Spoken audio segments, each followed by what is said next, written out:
सकते थे, लाज नहीं बचा सकते थे और मुझसे आशा नहीं रखी। पर जिस समय तुमने मुझसे आशा रखी और विश्वास रखा कि नहीं मेरा भैया मेरी लाज बचा सकते हैं, तो दौड़े भागे आए और चीर बढ़ाई, लाज बचाई। कितनी चीर बढ़ाई? दुशासन के भुजा थक गई, खींच खींच कर साड़ी हो, खींच खींच कर साड़ी। तो इतनी साड़ी बढ़ाई। और क्यों बढ़ाई? ये सब हम सब के ऊपर लागू होता है, कोई एक द्रौपदी की बात नहीं है। कितनी साड़ी बढ़ाई और क्यों साड़ी बढ़ाई?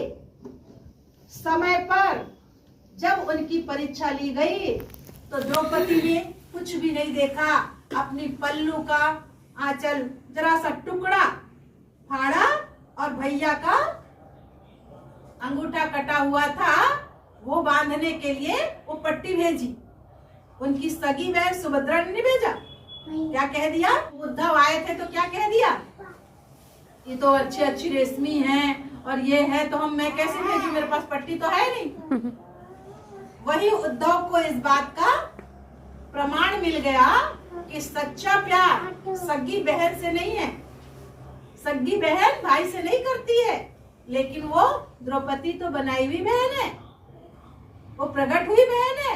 वो सच्चा प्यार अपने भाई से रखती है तो वो आओ देखती न ताओ और आंचल का पल्लू पट्टी फाड़ करके भेजती है कि मेरे भैया को दर्द हो रहा होगा, तकलीफ हो रही होगी, और तुरंत फाड़ करके भेजा। तब कृष्ण ने कहा, देखा उद्धव, तुम कह रहे थे कि तुम अपनी सगी बहन से प्यार नहीं करते हो, बनाई हुई बहन से प्यार करते हो। ऐसा नहीं है, ये मुझे तुम्हें प्रमाण देना था, इसलिए मैंने ये सब खेल रचा था, ये परीक्षा ली थी।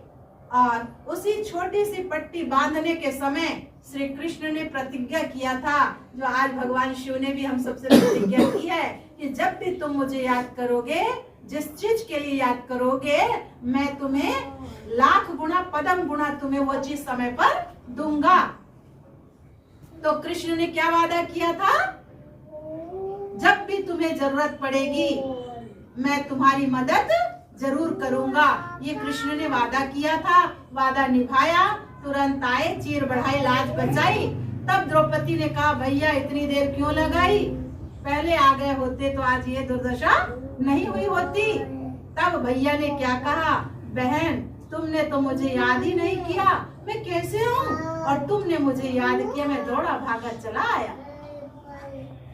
कहने का भाव है, भगवान को जब भी हम याद करते हैं वो हमारी मदद करते हैं, चाहे हम दुख में भी क्यों नहीं याद करते हो, हम अपने स्वार्थ में भी क्यों नहीं याद करते हो उन्हें, लेकिन तब भी वो हमारी मदद करते हैं। अब वो परमात्मा निराकार शिव बाबा जो हम बच्चों को हमारे अंदर के जो छोटी मोटी बुराइयां हैं, घास भूस है, उसे निकालने की विधि बताते हैं कि कैसे उसे निकालो। जैसे हम परमपिता परमात्मा को याद करते हैं, उनके ज्ञान का अर्जन करते हैं, ये गीता का ज्ञान सार जिसको हम मुरली कहते हैं, इससे हमें मालूम पड़ जाता है कि कहाँ जीवन में छोटी छोटी गलतियां हो जाती है, या किसी के प्रति ईर्ष्या है, या वैर विरोध की भावना है, बदले की भावना है, या क्रोध है, या किसी चीज में मोह है, लोभ है, तो इस चीज को हम कैसे दूर करें, और दूर कैसे होगा? तो केवल परमात्मा की स्मृति से और ज्ञान के अर्जन से यह सब चीज अपने आप जल जाती, खत्म हो जाती है। और फिर हम परमपिता परमात्मा की याद में रहकर हम उनसे अपना अधिकार प्राप्त करते हैं। हम सब बच्चों का उस परमपिता परमात्मा से मिलने वाला अधिकार क्या है? क्या है मिलने वाला अधिकार? वो सच्चा निस्वार्थ प्यार को हम लूट लेते हैं। तो लोगों में प्रश्न उठता है, क्या भगवान प्यार नहीं करते हैं? भगवान तो सबसे प्यार करते हैं, लेकिन हमारी अपनी कैपेसिटी अपनी अपनी होती है कि हम उनसे कितना प्यार लूट पाते हैं।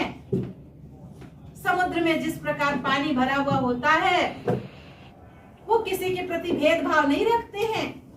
कि कौन मुझसे कितना लेकर के जाएंगे, लेकिन मनीष भाई कितना कितना लेकर के आएंगे या ले देंगे, ये समुद्र के अंदर विचार नहीं रहती, भावना नहीं रहती। ये हम सबकी अपनी अपनी कैपेसिटी होती है कि हम वहां से कितना भरे हैं, कि टंकी भर के लाते हैं, कि लोटा भरते हैं, ग्लास भरते हैं, या उस रास्ते से हम प्यासे आगे बढ़ जाते हैं। ये हमारे अपने ऊपर होता। तो भगवान प्यार सबको लुटाता है। हम जितना योग्य होते हैं उतना ले पाते हैं। आज परमात्मा हम सबको देने आए हैं और ऐसे देते हैं 21 जन्मों की गारंटी करते हुए। तो 21 जन्मों की गारंटी करते हैं, सतयुग और त्रेता 2 युगों तक का। सतयुग का 8 जन्म, त्रेता का 12 जन्म और द्वापर का 21, कलयुग का 42, ये 63 जन्म का वारंटी देते हैं। गारंटी और वारंटी में क्या अंतर हम सब जानते हैं। गारंटी का अंतर है, गारंटी से मतलब क्या कि अगर जो चीज हमने ली है वो खराब हो जाए तो दूसरी मिल जाएगी। और वारंटी से मतलब है जो चीज हमने ली है अगर खराब हो तो उसको ठीक करके देंगे, पर वो भी फ्री होगा। तो भगवान भी हमसे इस अंतिम 84वें जन्म में गारंटी भी करते हैं और वारंटी भी देते हैं। 2 युगों तक की गारंटी देते हैं, 2 युग तक कभी तुमको दुख तकलीफ अशांति नहीं होगी। और फिर 2 युग तक वारंटी देते, बशर्ते इस जन्म में हम अच्छे कर्मों का बीज बोएं, परमात्मा की याद में रहकर हर कार्य करें। बाकी खेल तो जीवन का है, दुख सुख का खेल है, हार जीत का खेल है, ये तो चलता रहेगा। फिर हम उनके ही शब्दों में 4 लाइन सार शब्द सुनेंगे, जब परमात्मा ने अपने शब्दों में हम सब को कैसे श्रृंगार किया है ज्ञान रत्नों से। ओम शांति। बाबा ने कहा, मीठे बच्चे, पुरानी दुनिया के कांटों को नई दुनिया के फूल बनाना यह तुम होशियार मालियों का काम है। संगम युग पर तुम बच्चे कौन सी श्रेष्ठ तकदीर बनाते हो? संगम युग में तुम बच्चे कौन सी श्रेष्ठ तकदीर बनाते हो? तो उत्तर में बाबा ने कहा, कांटे से खुशबूदार फूल बनना, यह है सबसे श्रेष्ठ तकदीर। अगर एक भी कोई विकार है तो कांटा है। जब कांटे से फूल बनो तब सतो प्रधान देवी देवता बनो। तुम बच्चे अभी 21 पीढ़ी के लिए अपनी सूर्यवंशी तकदीर बनाने आए हो। गीत बजा है, तकदीर जगाकर आई हूँ। हम सब इस जीवन में आए हैं तो तकदीर जगाकर आए हैं। पहले सोई हुई थी, अब जैसे ही हमने शिव बाबा के घर में कदम रखा, हमारी तकदीर जाग गई। और इतनी जाग गई कि अब हम मनुष्य से देवता बन रहे हैं। फिर आज धारणा के लिए मुख्य सार है, बाबा जो ज्ञान का खजाना दे रहे हैं उसको लेने के लिए दौड़ दौड़ कर आना है। इसमें किसी भी प्रकार का बहाना नहीं देना है।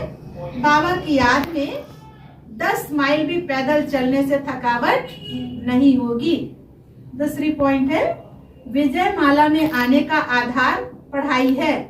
पढ़ाई पर पूरा ध्यान देना है। कांटों को फूल बनाने की सेवा करनी है।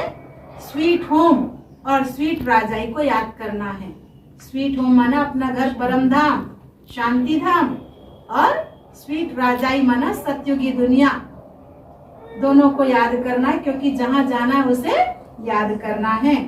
वरदान है, संगम युग के महत्व को जान, एक का अनगिनत बार रिटर्न प्राप्त करने वाले सर्व प्राप्ति संपन्न भव। संगम युग पर बाप दादा का वायदा है, 1-2 लाख लोग। जैसे सर्वश्रेष्ठ समय, सर्वश्रेष्ठ जन्म, सर्वश्रेष्ठ टाइटल इस समय के हैं, वैसे सर्व प्राप्तियों का अनुभव अभी ही होता है। अभी एक का सिर्फ लाख गुना नहीं मिलता, लेकिन जब चाहो, जैसे चाहो, जो चाहो, बाबा सर्वेंट रूप में बांधे हुए हैं। एक का अनगिनत बार रिटर्न मिल जाता है, क्योंकि वर्तमान समय वरदाता ही आपका है, भगवान ही आपका है। जब बीज आपके हाथ में है तो बीज द्वारा जो चाहो वह सेकंड में लेकर सर्व प्राप्तियों से संपन्न बन सकते हो। बाबा भी संसार रूपी वृक्ष के बीज हैं और वो हमें कर्म का बीज का महत्व बताते हैं कि संसार रूपी वृक्ष का बीज परमात्मा हमारे वश में है। हम कैसे वश में कर सकते हैं? प्रेम के वश में। जितना हम उनसे प्रेम करेंगे और फिर प्रेम से जो कहेंगे, जो काम प्रेम से होता है ना, वो गुस्से से चिल्ला करके नहीं होता है। घर में भी देख लो। तो बस परमात्मा से हमें प्रेम करके हमें जो कार्य उससे कराना हो करा सकते हैं, चाहे वो स्थूल भी हो चाहे सूक्ष्म हो। अभी थोड़ी देर पहले विजेता बहन कह रही थी जैसे कि दीदी सुबह से आप सेवा कर रहे हो, जरा भी लेटे नहीं, कुछ भी नहीं, फिर भी जरा थकावट नहीं दिख रही है। ये शिव बाबा का कमाल है। स्थूल वर्क भी इतना, सूक्ष्म वर्क भी इतना, पर कराने वाला जब वह है, करंट वहां से आ रही है, तो फिर एक इंस्ट्रूमेंट क्या करेगा? इंस्ट्रूमेंट अपना काम कर रहा है, ये माध्यम है, पर कराने वाला, करंट देने वाला तो ऊपर वाला है ना। ताकत तो ऊपर से आ रही है। ये माइक तब चल रहा है जब, ये माइक्रोफोन काम तब कर रहा है जब करंट आ रहा है। तभी बाबा हमें कहते हैं अपना मन का तार जोड़ो, आपको ताकत मिलती रहेगी। आज का स्लोगन है, कैसी भी परिस्थिति हो, परिस्थिति चली जाए लेकिन खुशी नहीं जाए। क्यों? परिस्थिति तो पराई स्थिति है ना, अपनी थोड़ी ना, पराई है, वो चली जाएगी, आई है चली जाएगी। पर आप अपनी चीज मत गवाओ। आज बाबा ने हमें एक बहुत अच्छा इशारा दिया है। क्या इशारा दिया है? एकांत प्रिय बनो, एकता और एकाग्रता को अपनाओ। एकता और एकाग्रता यह दोनों श्रेष्ठ भुजाएं हैं कार्य करने के सफलता की। एकाग्रता अर्थात सदा निर्व्यर्थ संकल्प, निर्विकल्प। जहाँ एकता और एकाग्रता है वहाँ सफलता गले का हार है। वरदाता को एक शब्द प्यारा है, एक व्रता, एक बल, एक भरोसा, साथ साथ एक मत, ना परमत ना मनमत, एक रस और कोई व्यक्ति न वैभव का रस। ऐसे ही एकता एकांत प्रिय, न परमत पर न मनमत पर, बस बाबा जो हमें श्रीमत दे रहे हैं, श्रीमत पर ही हम अपना तकदीर बना सकते हैं। इसलिए कहते हैं श्रेष्ठ तकदीर तब बनती है, निर्भर करता है आप किस मत पर चल रहे हैं। किस्मत बनाने का सहज तरीका क्या है? किस मत पर चल रहे हो समझ के करो। श्रीमत पर चलेंगे किस्मत बनेगी, और किस्मत पर चलेंगे तो किस्मत बिगड़ जाती है। इसलिए श्रीमती हमारी तकदीर किस्मत बनाने वाली होती है। तो आज हमें श्रीमत क्या मिली है? हम एकता के सूत्र में बंध करके चलें। प्रेम में वो ताकत है जो भगवान को भी बांध सकते हैं और संसार को भी बांध सकते हैं, और कोई भी कार्य हम कर सकते और करा सकते हैं, इतनी ताकत है। पर प्रेम कैसा हो? सच्चा, निस्वार्थ। प्रेम वो नहीं है आज मैं प्यार से आपका कर रही हूँ तो ये भावना रखूं कि कभी न कभी मुझे भी इस प्रेम का बदला मिलेगा। वो तो मिलना ही है, चाहे मैं भावना रखूं ना रखूं। पर भावना क्यों रखूं? मुझे भी मिले। अगर मैं मिलने वाली भावना नहीं रखती हूँ तो एक का पदम गुना मिलेगा, और यदि भावना रखती हूँ कि मुझे भी मेरे प्यार का बदला मिले तो फिर वही वो पूरा हो जाता है। इसलिए मुझे ये भावना रखनी है कि बस नेकी कर दरिया में डालो, भूल जाओ, फल की इच्छा नहीं रखो। और फल की इच्छा रखकर करते हैं तो मिल जाता है थोड़ा बहुत। हम कई बार एक्सपेक्टेशन रखते हैं, एक्सपेक्ट करते हैं कि आज मैंने आपकी सेवा की है और समय आने पर आप मेरी सेवा नहीं करते तो देखो मेरी ये सेवा इनने नहीं की, मैंने इनकी समय पर सेवा की थी। नहीं, परमात्मा ने बहुत अच्छा ज्ञान का गहराई बता दिया है कि अगर मैंने किसी की भी सेवा की है तो तुरंत उसका फल मुझे मिल जाएगा, जो दिल को सुकून मिलेगा। लोग समाज सेवा करते हैं, पूछो क्यों करते, इतना पैसा खर्चा करके मेहनत करते हैं, समय कीमती लगाते हैं, तो कहते हैं दीदी आनंद आता है, खुशी मिलती है। क्यों? क्योंकि समाज सेवा कर रहे हैं, निस्वार्थ भाव से कर रहे हैं। अगर निस्वार्थ भाव से करते हैं तो पदम गुणा, और केवल मिलने की भावना से करते हैं तो उनसे ही नहीं मिलेगा, वो क्रिया का प्रतिक्रिया जरूर होता है। तो मैंने आपकी की है तो घूम करके कहीं न कहीं से आएगा जरूर, दूसरे के द्वारा उसका फल मुझे जरूर मिल जाएगा। जो मैंने मदद की है उतना मदद मुझे भी जरूर मिलेगा। मैं ये जरूरी ना समझूं कि मैंने आज कविता बहन की सेवा की है तो उनकी वही मेरी सेवा करे, वही मेरी मदद करे। नहीं, किसी के द्वारा भी तो हो सकता है और होता ही ऐसा है। इसलिए आज बाबा ने बहुत अच्छी बात कही है, हमें माली बनना है और माली बन करके अपने बगीचे का ध्यान रखना है। बागवान शिव बाबा है। मेरे शब्दों के साथ आप सबको ये बताना चाहती हूँ कि आज हमारे मदन मोहन श्रीवास्तव जी, जो कि 28 वर्षों से आप प्रजापिता ब्रह्मा कुमारी ईश्वरी विश्वविद्यालय से जुड़ करके तन मन धन से समर्पित रूप से अपनी सेवाएं दी, जिनका आज 13वां, आज हम सब से उन्होंने खुशी खुशी विदाई ली है। और जाकर के हमने आज अनुभव किया, जैसे बोर्न बेबी होते हैं वैसे उनके मस्तक के मध्य चमकती हुई आत्मा है, वो एक बच्ची के रूप में जा रहे हैं और खुश हैं, बहुत विदाई ली है। और हम सब ने भी खुशी खुशी विदाई दी है। आज बाबा ने भी मुरली में बहुत अच्छी बात कही है कि हमें खुश रहना है और खुशी बांटना है। और इन्हीं शब्दों के साथ आज हम सब ने मिलकर के उन्हें श्रद्धांजलि दी है और अभी देंगे भी। सच्चे अर्थों में पुष्पांजलि तो देंगे, पर श्रद्धांजलि उसी को कहा जाता है।